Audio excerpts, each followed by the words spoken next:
ത്രിയേക ദൈവത്തിൻ്റെ തിരുനാമത്തിന് മഹത്വം ഉണ്ടാകട്ടെ. കർത്താവിൽ പ്രിയ സഹോദരങ്ങളെ, കുഷ്ഠരോഗം ഏറ്റവും കഷ്ടം നിറഞ്ഞതും ദുരിതം നിറഞ്ഞതുമായ ഒരു രോഗമാണ്. ഇന്ന് നാം അധികമായി കുഷ്ഠരോഗികളെ കാണാറില്ല. കാരണം അവരെ പുനരധിവാസ കേന്ദ്രങ്ങളിലും ആശുപത്രികളിലും മറ്റുമായിട്ടൊക്കെ പാർപ്പിച്ചിരിക്കുന്നു. പക്ഷേ ഇന്നും കുഷ്ഠരോഗമുണ്ട്. കുഷ്ഠരോഗത്തെ ഭൂമിയിൽ നിന്ന് തുടച്ചു മാറ്റുവാൻ ആധുനിക ചികിത്സാ സമ്പ്രദായങ്ങൾക്ക് കഴിഞ്ഞിട്ടില്ല. മരിച്ചുകൊണ്ട് ജീവിക്കുന്ന രോഗമാണ് കുഷ്ഠരോഗം എന്ന് വിശേഷിപ്പിച്ചിട്ടുണ്ട്. ശരീരത്തെയും മനസ്സിനെയും ഒരുപോലെ തകർത്ത് കളയുന്ന, ജീവിതത്തിൻ്റെ പ്രത്യാശയും സന്തോഷവും സൗഖ്യവും സമാധാനവും നഷ്ടപ്പെടുത്തുന്ന ഒരു രോഗമാണ് കുഷ്ഠരോഗം. ഇത് രോഗിക്ക് മാത്രമല്ല, രോഗിയെ ചുറ്റിപ്പറ്റി നിൽക്കുന്ന ബന്ധുമിത്രാദികൾക്കുമൊക്കെയും കുഷ്ഠരോഗം അസഹനീയമായ ഒരു രോഗമാണ്. ശരീരത്തിൻ്റെ ഓരോ അവയവങ്ങളും അത് ജീർണിച്ച് നഷ്ടപ്പെട്ടുകൊണ്ട് വികലമായി പോകുന്ന ഒരു രോഗമാണ്. ചില രോഗങ്ങളൊക്കെ വന്നാൽ പെട്ടെന്ന് മരണമടയുന്ന അവസ്ഥ, അതിവേഗം മരിച്ചു പോകുന്ന അവസ്ഥയൊന്നുമല്ല കുഷ്ഠരോഗത്തിനുള്ളത്. നീണ്ട വർഷങ്ങൾ ഈ രോഗവും പേറിക്കൊണ്ട് ഈ രോഗി നടക്കേണ്ടി വരുന്നു. അതാണ് അതിൻ്റെ യാതന. ഒരു രോഗം വന്നു, പെട്ടെന്ന് ജീവൻ കടന്നു പോവുകയാണെങ്കിൽ മറ്റാർക്കും അതിനെക്കുറിച്ച് കൂടുതലായിട്ട് വ്യാകുലപ്പെടേണ്ടതായിട്ടുള്ള കാര്യമില്ല. എന്നാൽ ഒരു കുഷ്ഠരോഗിയെ സംബന്ധിച്ച് അനേക വർഷങ്ങൾ ഈ ദ്രവിച്ചു പോയിക്കൊണ്ടിരിക്കുന്ന അവയവങ്ങളും ജീർണിച്ചു പോയിക്കൊണ്ടിരിക്കുന്ന ശരീരവുമായിട്ട് അവൻ നടക്കണം. മരണം കടന്നു വരുന്നില്ല. സമൂഹത്തിന് മുൻപിൽ അവൻ വെറുക്കപ്പെട്ടവനാണ്. അറപ്പോടെയാണ് സമൂഹനെ നോക്കുന്നത്. ആധുനിക കാലഘട്ടത്തിൽ പോലും കുഷ്ഠരോഗങ്ങൾ പരിപൂർണമായി സൗഖ്യമാക്കുവാൻ തക്കതിനൊന്നും പുതിയ മരുന്നുകൾ കണ്ടുപിടിക്കപ്പെട്ടിട്ടില്ല.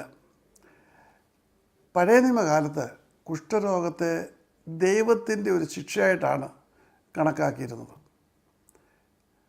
മോശയുടെ ന്യായപ്രമാണ പ്രകാരം ദൈവം തന്നെ വിട്ട് തൻ്റെ ഭയത്തിലും ഭക്തിയിലും ജീവിക്കാതെ പോകുന്ന വ്യക്തികളെ കുഷ്ഠരോഗം കൊണ്ട് സന്ദർശിക്കുമെന്നുള്ളത് വ്യക്തമാക്കിയിട്ടുണ്ട്.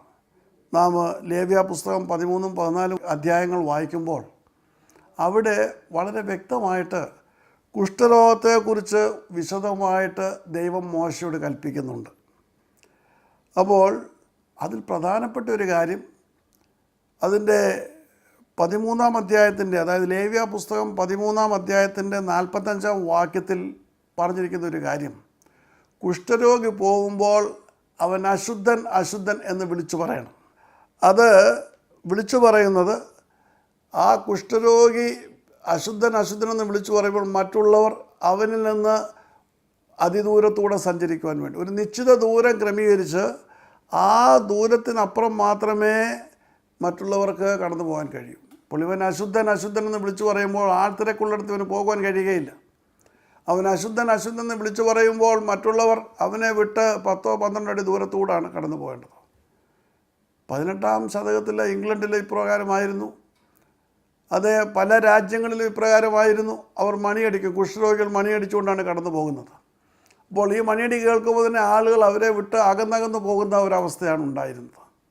അങ്ങനെ സമൂഹത്തിൽ ഒറ്റപ്പെട്ട അവസ്ഥ, സ്വന്തം ഭവനത്തിൽ നിന്നും ഒറ്റപ്പെട്ട അവസ്ഥ, ശാരീരികമായും മാനസികമായും മരിച്ചുകൊണ്ടിരിക്കുന്ന ഒരവസ്ഥയാണ്.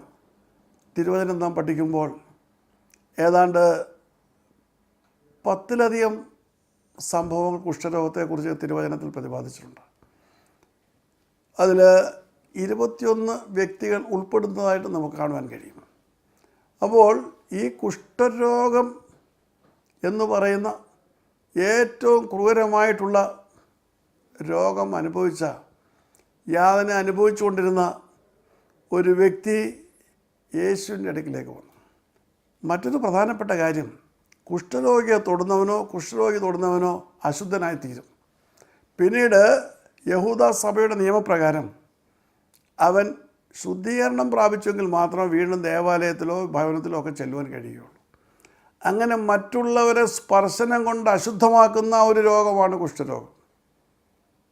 അങ്ങനെ ഇരിക്കുന്ന ഒരു കാലയളവിൽ യേശുക്രിസ്തു ലോകത്തിലേക്ക് വരുമ്പോൾ അവിടെ അവൻ കുഷ്ഠരോഗികളെ സൗഖ്യമാക്കിയതായിട്ട് നമുക്ക് കാണാൻ കഴിയും. വിശുദ്ധ മർക്കോസിൻ്റെ സുവിശേഷം 1-ാം അധ്യായം 40-ാം വാക്യത്തിൽ ഒരു കുഷ്ഠരോഗി അവൻ്റെ അടുക്കൽ വന്ന് മുട്ടുകുത്തി, നിനക്ക് മനസ്സുണ്ടെങ്കിൽ എന്നെ ശുദ്ധനാക്കുവാൻ കഴിയും എന്ന് അപേക്ഷിച്ചു. We find leprosy was a very treacherous disease in the ancient world and even today. Today we may not find lepers in the streets because the governments have taken care to form rehabilitation centers, and we find them putting the lepers in those sanatoriums, leprosy sanatorium, hospitals, rehabilitation centers and many such places. So we don't find them in the street, so we do not know how horrendous this disease is. This is a disease which cripples the mind and body. You are a living person, you are dying. Every moment you are dying. This disease completely tortures the body and mind. We find the organs of the body being decayed. By and by, each limb will be just going off. If you look at a leper, you won't find sometimes his nose will not be there. You won't find his fingers not there. Because they are all decayed and they just drop away. A very disfigured situation. And you see, they are having their own agony. But at the same time, their relatives, they also suffer the same agony by seeing their dear and near ones in this situation. And in the ancient times in the Jewish church, anybody who touches a leper or anybody who comes into contact with a leper physically is declared unclean. He has to go back to the temple and cleanse himself with the rituals. And we find in the Mosaic law, God specifically mentioned in Leviticus chapter 13 and 14, the rules that are laid down about leprosy. So leprosy was considered a punishment from the Almighty God in the biblical times. And there was no cure for a leper. When today, leprosy is not completely cured. That's what we find, that leprosy cannot be eradicated from the world. Now, when Jesus had come to this world, we find so many lepers approaching Jesus. We find lepers being healed in the Old Testament by heavenly interventions and people being punished by leprosy. You see, Miriam was the sister of Moses, but we find her stricken by leprosy because she was finding fault with her brother Moses and she spoke to Aaron. Miriam was a prophetess, but God punished her with leprosy because she spoke against her brother Moses. And the children of Israel had to stop for 7 days until she was cleansed again. So, we find that God had used leprosy to punish people. This is a typical example. പഴയ നിയമത്തിൽ ഈ കുഷ്ഠരോഗത്തെ ഒരു ശിക്ഷയാക്കി ദൈവം ഉപയോഗിച്ചിരുന്നു എന്ന് നമുക്ക് മനസ്സിലാക്കുവാൻ കഴിയും. മോശയ്ക്കെതിരായിട്ട് അവൻ്റെ സഹോദരി മിരിയാമും സഹോദരൻ അഹരോനും സംസാരിക്കുമ്പോൾ മോശ അത് കേട്ടില്ല. യഹോവയാം ദൈവം അത് കേട്ടു. യഹോവ മൂവരെയും വിളിച്ചു മിരിയാമിനെ കുഷ്ഠരോഗം കൊണ്ട് ശിക്ഷിക്കുകയാണ്. 7 ദിവസം അവൾ പാളയത്തിന് പുറത്തായിരുന്നു. അവൾ പ്രവാചികയായിരുന്നു, ദൈവത്തിൻ്റെ അരുളപ്പാടുകൾ അറിയിച്ചിരുന്ന സ്ത്രീയാണ്. പക്ഷേ ദൈവത്തിൻ്റെ ദാസന് വിപരീതമായി സംസാരിച്ചപ്പോൾ ആ വലിയ ശിക്ഷയാണ് ദൈവം അവൾക്ക് നൽകിയത്. അവൾ പറഞ്ഞത് മോശ കേട്ടില്ല, അറിഞ്ഞിട്ടില്ല, പക്ഷെ ദൈവം കേട്ടു. അങ്ങനെ മിറിയാം 7 ദിവസം പാളയത്തിന് പുറത്തായിരുന്നപ്പോൾ ഇസ്രായേൽ മക്കൾക്ക് മുൻപോട്ട് പോകുവാൻ കഴിഞ്ഞില്ല. ഈ വലിയ മാതൃക ഇസ്രായേൽ മക്കൾക്ക് എന്നും ഓർമ്മയായിരുന്നു. ദൈവം കുഷ്ഠരോഗം കൊണ്ട് ശിക്ഷിക്കും. അതെ, നാം 2 രാജാക്കന്മാർ 5-ാം അധ്യായം 27-ാം വാക്യം വായിക്കുമ്പോൾ അവിടെ ഒരു പ്രവാചക ശിഷ്യൻ കുഷ്ഠരോഗത്താൽ അത് ബാധിക്കപ്പെട്ടു എന്ന് കാണുവാൻ കഴിയും. ഗേഹസി നിലം പോലെ വെളുത്ത് കുഷ്ഠരോഗിയായി. എൻ്റെയും നിങ്ങളുടെ ആത്മീയ ജീവിതത്തിൽ കുഷ്ഠരോഗം എന്ന് പറയുമ്പോൾ ഇന്ന് ആ രോഗം ഭൂമിയിൽ അധികം കാണുന്നില്ലെങ്കിലും അത് നമ്മുടേതായിട്ടുള്ള ദൈവദൃഷ്ടിയിൽ ഉള്ള അവസ്ഥയെ വിശേഷിപ്പിക്കുന്നതാണ്. We find God striking people in the Old Testament with the leprosy. We found how Miriam was stricken by leprosy. And again now, how the servant Gehazi was stricken by leprosy. He went to Naaman and took gifts from him. And Elisha says, let you be stricken with leprosy. And we find Gehazi becoming a leper. So, we find that God punished people with leprosy. And in 2 Chronicles chapter 26 verse 19, we find a king being stricken with leprosy. In his arrogance, he went to the altar and he wanted to offer or do things which the priest had said. The priest had warned him, but he could not be stopped. Pride was in his heart. I am the king, I can do that. So what the priests had done and were doing for God was not considered by him, but he wanted to do the same thing because he was the king. Such was his arrogance.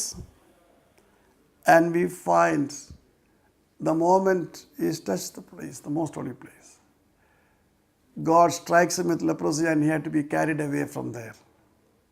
2 ദിനവൃത്താന്തം 26:19 ഒരു രാജാവിനെ കാണുവാൻ കഴിയും. അവന് പുരോഹിതന്മാർ ചെയ്തിരുന്ന ശുശ്രൂഷ ചെയ്യുവാൻ തക്കതിനുവണ്ണം മുൻപോട്ട് വന്നു. നീ ചെയ്യരുത്, അത് ദൈവകോപം ഉളവാക്കുമെന്നൊക്കെ പറഞ്ഞിട്ട് അത് കൂട്ടാക്കാതെ അവൻ്റെ അഹന്തയുടേതായിട്ടുള്ള ഉത്തുംഗശൃംഗത്തിൽ ദൈവത്തിന് വേണ്ടി പുരോഹിതന്മാർ ചെയ്ത കാര്യം ചെയ്യുവാൻ ആരംഭിച്ചപ്പോൾ, ധൂപം വെക്കുവാൻ ആരംഭിച്ചപ്പോൾ അവൻ്റെ നെറ്റിയിൽ കുഷ്ഠം പൊങ്ങിയതായിട്ട് നാം കാണും. അപ്പോൾ പഴയ നിയമത്തിൽ കുഷ്ഠരോഗം കൊണ്ട് ദൈവം വ്യക്തികളെ സൃഷ്ടിച്ച സംഭവങ്ങളുണ്ട്. ഇവിടെ ഈ കുഷ്ഠരോഗി കർത്താവിൻ്റെ അടുക്കൽ വന്ന് മുട്ടുകുത്തിക്കൊണ്ട് പറയുകയാണ്, നിനക്ക് മനസ്സുണ്ടെങ്കിൽ എന്നെ സൗഖ്യമാക്കുവാൻ കഴിയും, എന്നെ ശുദ്ധനാക്കുവാൻ കഴിയും. ഇതേ സംഭവം വിശുദ്ധ ലൂക്കോസ് വിശദീകരിക്കുന്നുണ്ട്. ലൂക്കോസിൻ്റെ സുവിശേഷം 5:12 നാം കാണുന്നുണ്ട്. അവൻ വന്ന് നിലമ്പാടെ വീണു യേശുവിനോട് അവനെ ശുദ്ധനാക്കുവാൻ തക്കതിനുവണ്ണം അപേക്ഷിക്കുകയാണ്. ഇവിടെ വളരെ പ്രധാനപ്പെട്ട ഒരു കാര്യം യേശുവിൻ്റെ പ്രതികരണമാണ്. യേശു മനസ്സലിഞ്ഞു, എന്നിട്ട് അവനെ തൊട്ടതായിട്ട് നാം വായിക്കുന്നു. കൈനീട്ടി അവനെ തൊട്ടു. അങ്ങനെ യേശു കുഷ്ഠരോഗിയെ സൗഖ്യമാക്കുകയാണ്. വളരെ പ്രധാനപ്പെട്ട ഒരു കാര്യം. യേശു അവനെ തൊടുമ്പോൾ തന്നെ യേശു അശുദ്ധനായിട്ട് തീരും. സൗഖ്യമായില്ലെങ്കിൽ യേശു അശുദ്ധനായിട്ട് തീരും. സൗഖ്യമായാൽ അശുദ്ധിയുടെ പ്രശ്നം ഉദിക്കുന്നില്ല, കാരണം അവൻ ശുദ്ധിയുള്ള മനുഷ്യനായിട്ട് മാറുന്നു. So we find the same incident being narrated by Saint Luke. He says he came and fell on his face and pleased Jesus to cleanse him. Jesus in his compassion stretches forth his hand and touches him. And we find he is healed. What I would like to point out is, Jesus knows very well the Jewish law, the Mosaic law, that anybody who touches a leper would be defiled. But he didn't bother about that. because the moment he touches, the leper is cleansed. And then the question of being defiled doesn't arise. And the leper himself knows very well that anybody touching him would be defiled. So it is that great, stupendous belief of the leper that brings him to Jesus. You see, there is no distance barrier at all. He had to shout, unclean, unclean, and go away from people. But here we find him coming towards Jesus. അശുദ്ധൻ അശുദ്ധൻ എന്ന് വിളിച്ചു പറഞ്ഞുകൊണ്ട് മനുഷ്യരിൽ നിന്ന് അകന്നു പോകുന്ന അവസ്ഥയാണ് ഒരു കുഷ്ഠരോഗിയുടേത്. എന്നാൽ യേശുക്രിസ്തുവിൻ്റേതായിട്ടുള്ള സമീപത്തേക്ക് അശുദ്ധൻ അശുദ്ധനെന്ന് വിളിച്ചു പറയാതെ അവൻ അടുത്ത് വരികയാണ്. ഒരുപക്ഷെ അവൻ വിളിച്ചു പറഞ്ഞേക്കാം, നമുക്കറിഞ്ഞുകൂടാ. മറ്റുള്ള മനുഷ്യരുടെ അടുത്ത് വരാതിരിക്കുവാൻ അവൻ പറഞ്ഞിരിക്കാം. അതിനെക്കുറിച്ച് തിരുവചനം ഒന്നും വെളിപ്പെടുത്തുന്നില്ല. പക്ഷേ അകന്നു പോകേണ്ടവൻ യേശുവിൻ്റെ അടുത്തേക്ക് വരികയാണ്. ആ കുഷ്ഠത്തെ മാറ്റുവാൻ യേശുവിന് മാത്രമേ കഴിയുകയുള്ളൂ. അപൂർണമായ വിശ്വാസമല്ല, അചഞ്ചലമായ വിശ്വാസമാണ്. അവൻ സൗഖ്യമായില്ലെങ്കിൽ അത് വലിയ പ്രയാസവും പ്രതിസന്ധിയും ഉളവാക്കും. ആ സമൂഹം അവനെ വെറുതെ വിടുകയില്ല. യേശുവിൻ്റെ ചുറ്റും നൂറുകണക്കിന് ആളുകളാണുള്ളത്. യേശു അശുദ്ധനായിത്തീരും, അവന് ദേവാലയത്തിൽ പ്രവേശിക്കുവാൻ സാധ്യമല്ല, അവൻ ദൈവപുത്രനാണെന്ന് പറയുന്നു. ഇതിനെല്ലാം ഒരുപാട് ഒരുപാട് ഒരുപാട് പ്രതികരണങ്ങൾ ഉളവാകും. അതൊന്നും വകവെക്കാതെയാണ് ഈ കുഷ്ഠരോഗി യേശുവിൻ്റെ അടുക്കിലേക്ക് കടന്നിരുന്നത്.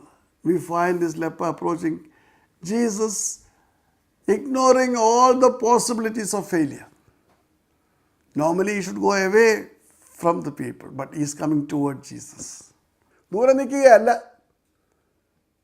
അശുദ്ധൻ അശുദ്ധൻ എന്ന് പറയുന്ന നിൽക്കുന്ന ദൂരത്തിൽ നിന്നും അടുത്തടുത്ത് വന്ന് യേശുവിൻ്റെ കൈ നീട്ടി അവനെ തൊടുന്ന ദൂരത്തിലേക്ക് അവൻ വന്നു എന്ന് പറയുമ്പോൾ യേശുവിൻ്റെ അടുത്തേക്ക് അവൻ വന്നു. അതുകൊണ്ടാണല്ലോ യേശുവിന് അവനെ തൊടുവാൻ കഴിഞ്ഞത്.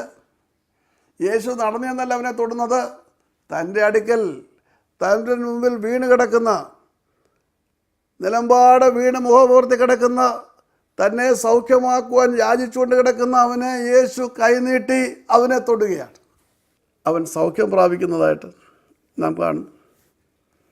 എന്നിട്ട് അവനോട് കർത്താവ് പറയും, നീ പോയി അത് അന്നത്തെ നിയമപ്രകാരം യഹൂദ മതത്തിൻ്റേതായിട്ടുള്ള യഹൂദ സഭയുടേതായിട്ടുള്ള ആചാരപ്രകാരം പോയി പുരോഹിതനെ നിന്നെ തന്നെ കാണിക്കുക.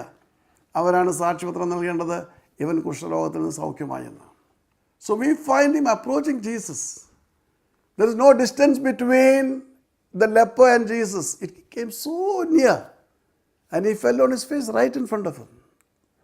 And that when Jesus touched him, he stretched forward his hand, and if you have to touch somebody, it should be very near to you. So he stretches forth his hand, touches him, and he is healed. ഇത് മറ്റൊരു വലിയ കാര്യമാണ് നമ്മളെ വിളിച്ചറിയിക്കുന്നത്. പാപത്തിൻ്റെ അഗാധയിൽപ്പെടുന്ന ഒരു വ്യക്തി കുഷ്ഠരോഗിയുടെ സമനാണ്. ലോകത്തിൽ മറ്റാർക്കും അതിൽ നിന്ന് വിമോചനം നൽകുവാൻ കഴിയുകയില്ല. പാപമാകുന്ന കുഷ്ഠരോഗത്തിൽ വിടുവിക്കുവാൻ യേശുക്രിസ്തുവിന് മാത്രമേ കഴിയുകയുള്ളൂ. യേശുക്രിസ്തുവിനെ വിട്ട് അകന്നു പോകുന്ന അവസ്ഥയാണ് പാപത്തിനുള്ളത്.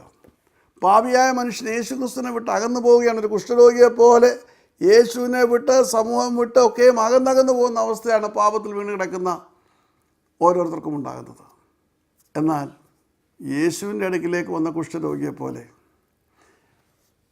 അടുത്തു വരുമ്പോഴാണ് പാപമാകുന്ന കുഷ്ഠരോഗത്തിൽ നിന്ന് മോചനം നേടുവാൻ കഴിയുന്നത്. Sin is just like leprosy. Nobody else in the world can cure it. Only the Son of God can cure you. So you may be going away from Jesus with this great burden of sin, with this leprosy.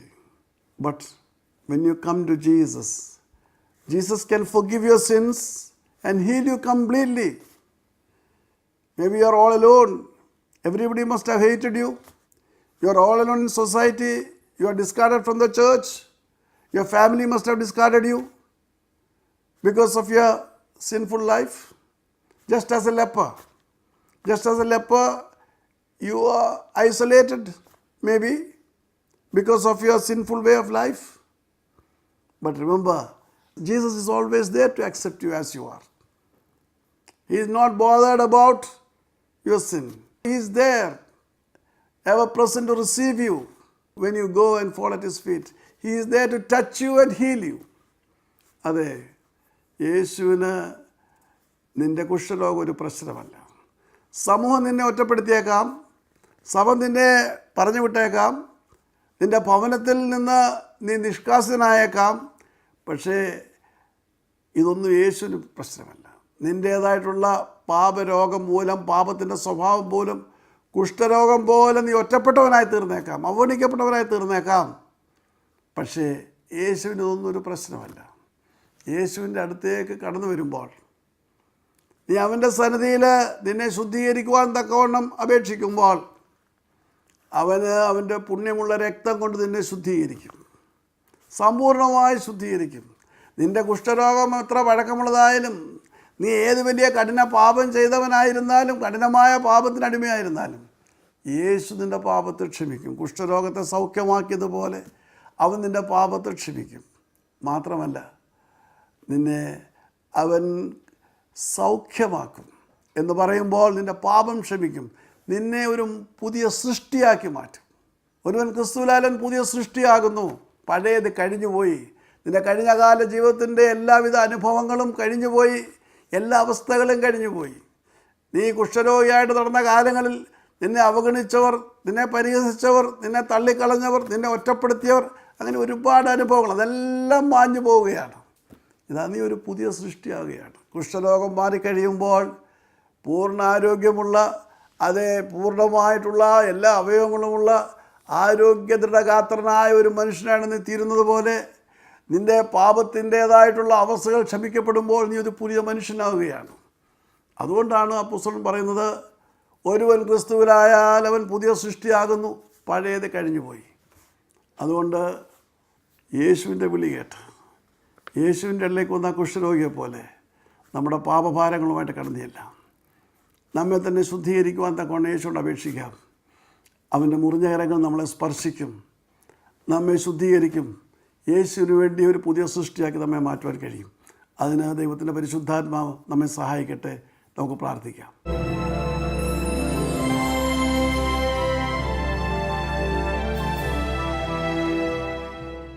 സ്നേഹിയായ ഞങ്ങളുടെ സ്വർഗ്ഗസ്ഥപിതാവാം ദൈവമേ, പാപത്തിൻ്റേതായിട്ടുള്ള അവസ്ഥയിൽ, കുഷ്ഠരോഗിയേക്കാൾ കഷ്ടമായ അവസ്ഥയിലാണ് ഞങ്ങൾ ജീവിക്കുന്നത്. എന്നാൽ അവിടുന്ന് ഞങ്ങളെ തൊട്ട് ഞങ്ങളുടെ പാപങ്ങൾ ക്ഷമിച്ച് ഞങ്ങളെ സൗഖ്യമാക്കണം. അങ്ങേക്ക് വേണ്ടി പുതിയ സൃഷ്ടിയായിട്ട് ജീവിക്കുവാൻ തക്കവണ്ണം കർത്താവേ, വചനം കേൾക്കുന്ന കർത്താവേ, ഇതിൻ്റെ മക്കളെ നീ സഹായിക്കുകയും അനുഗ്രഹിക്കുകയും ചെയ്യണമെന്ന് പ്രാർത്ഥിക്കുന്നു. ഒരുവൻ ക്രിസ്തുവിലാൻ പുതിയ സൃഷ്ടിയാകുന്നു, പഴയത് കഴിഞ്ഞുപോയി. ഹല്ലേലൂയ. കർത്താവേ, പുതിയ സൃഷ്ടികളായിട്ട് നിനക്ക് വേണ്ടി പ്രവർത്തിക്കുവാൻ, നിൻ്റെ നാമം പേറുവാൻ, നിൻ്റെ നാമത്തിൻ്റെ സാക്ഷികളായി തീരുവാൻ ഈ വചനം ശ്രവിക്കുന്ന ഓരോരുത്തരെയും സഹായിക്കണമെന്ന് യേശുനാഥൻ അപേക്ഷിക്കുന്നു. കൃപയോടെ കേൾക്കുമാറാകണമേ. ആമേൻ. ദൈവം നമ്മെ അനുഗ്രഹിക്കട്ടെ.